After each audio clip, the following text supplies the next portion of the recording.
Surat hadiah saya udah tulis ya, udah di ini nih, saya ambil dari karangan Ki Abdurrahman Nawi. Ya udah ditulis, cuman ada 10 lembar. Mau dibagiin orangnya kayaknya lebih, nanti Bang Heru aja deh yang atur dah ya, di fotokopi. Besok baru kita bahas. Biar dapat semua.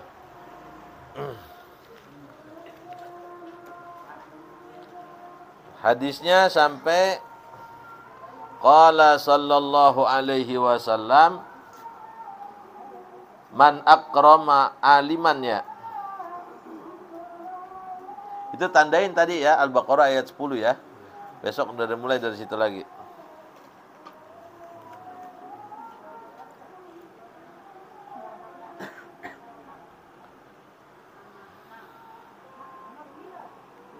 Ada ibu-ibu? Wa qala sallallahu alaihi wasallam man akrama aliman faqad akramani. Ada enggak? Ada Dilah. Masih bab tentang keutamaan ilmu dan ulama.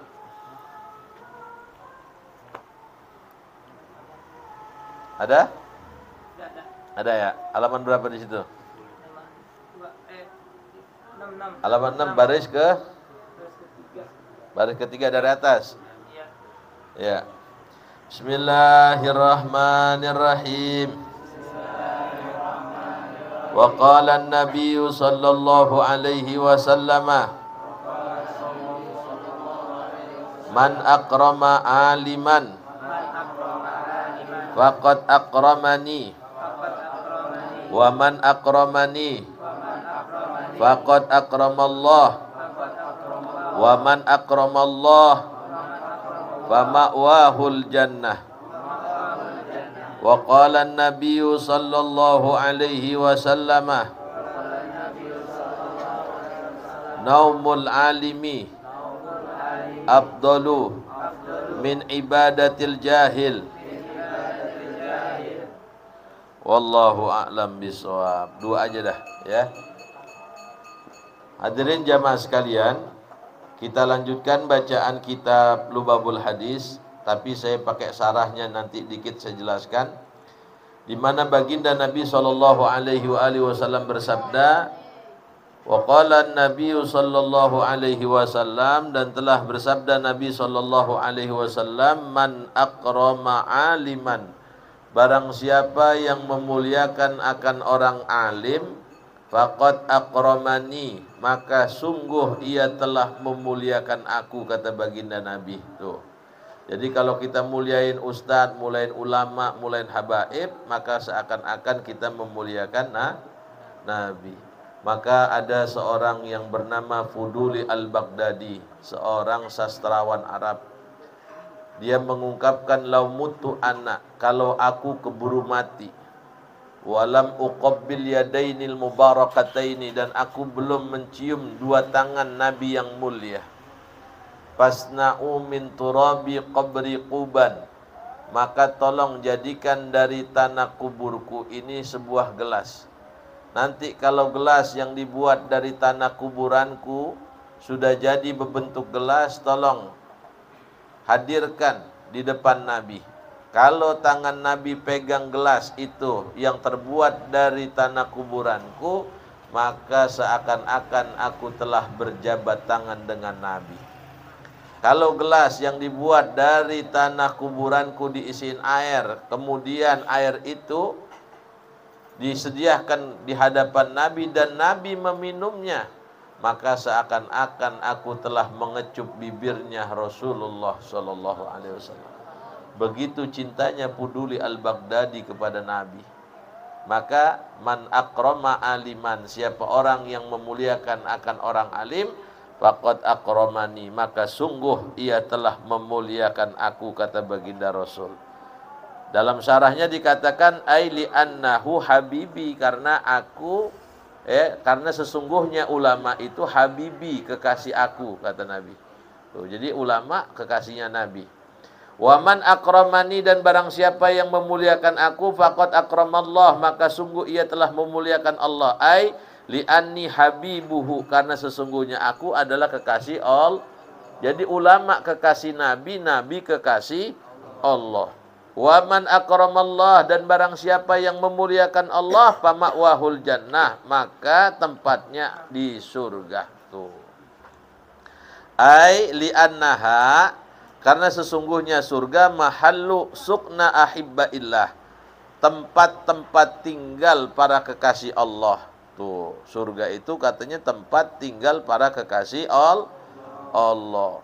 Bahkan dalam satu keterangan yang lain dikatakan akrimul ulama'a, muliakan oleh antum sekalian akan ulama, fa innahum, karena sesungguhnya mereka yaitu ulama, warasatul anbiya, mereka adalah pewaris para nabi.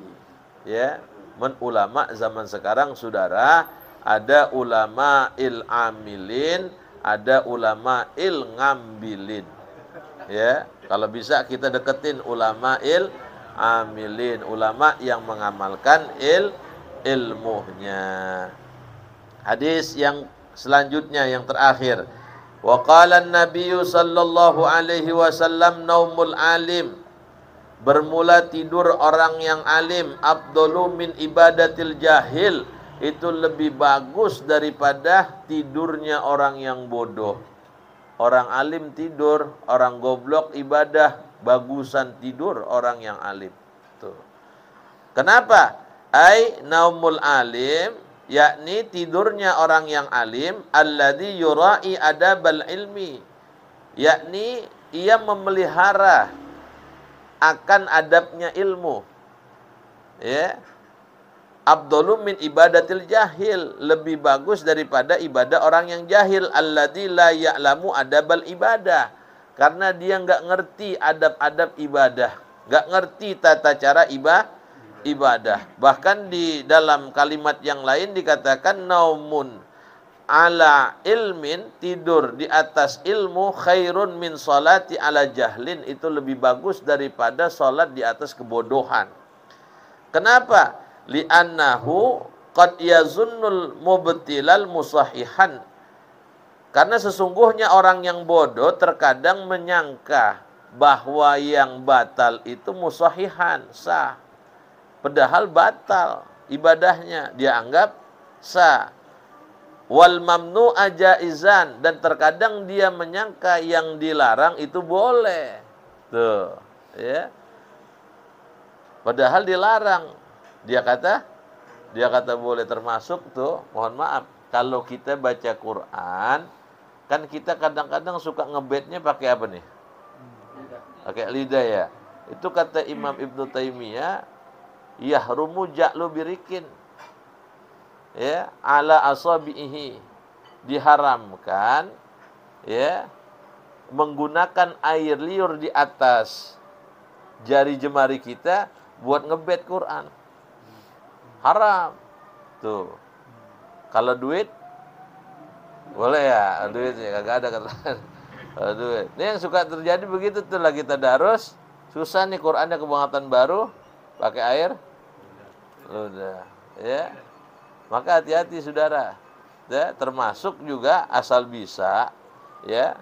Ini kan setiap Quran ada covernya ya. Setiap Quran ada kitab, ada covernya. Kalau kita habis baca Quran, ada orang yang cium covernya, dicium ya. Ya, ada yang cium Qurannya. Ada juga yang saking dia pengen cium dalamnya, dia cium iniannya nih. Tuh. Iniannya juga dalamnya, tapi bukan covernya. Ini cover bisa jadi mulia karena nempel dengan sesuatu yang mulia. Ya, ini kan sekarang rame nih masalah nasab Habib. Ya, nasab Habib itu sampai apa kagak kepada keturunan Nabi. Kalau Habib yang memang sampai nasabnya kepada baginda Nabi dan ada darah Rasulullah di situ, dia mulia.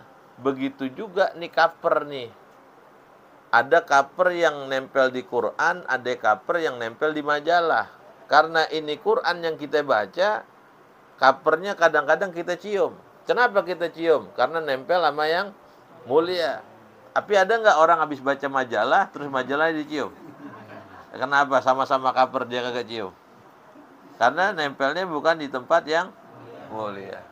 Begitu saudara, ya. Jadi kalau kita sih nggak usah pusing, ya, ngurusin nasab, Ya, ini orang ribet banget ngurusin nasab. Ya. Jadi kalau memang dia keturunan zuriat Rasul, insya Allah terpancar dari akhlak dan keilmuannya. Ya. Tugas kita sekarang belajar. Ya. Makanya saya ditanya, Ustadz yang bagus ilmu apa sih jadinya? Ilmu kudu. Kudu apa? Kudu rajin, kudu belajar, kudu kudu kerja. Pokoknya ilmu kudu udah nggak ada yang ngalahin udah. Ya.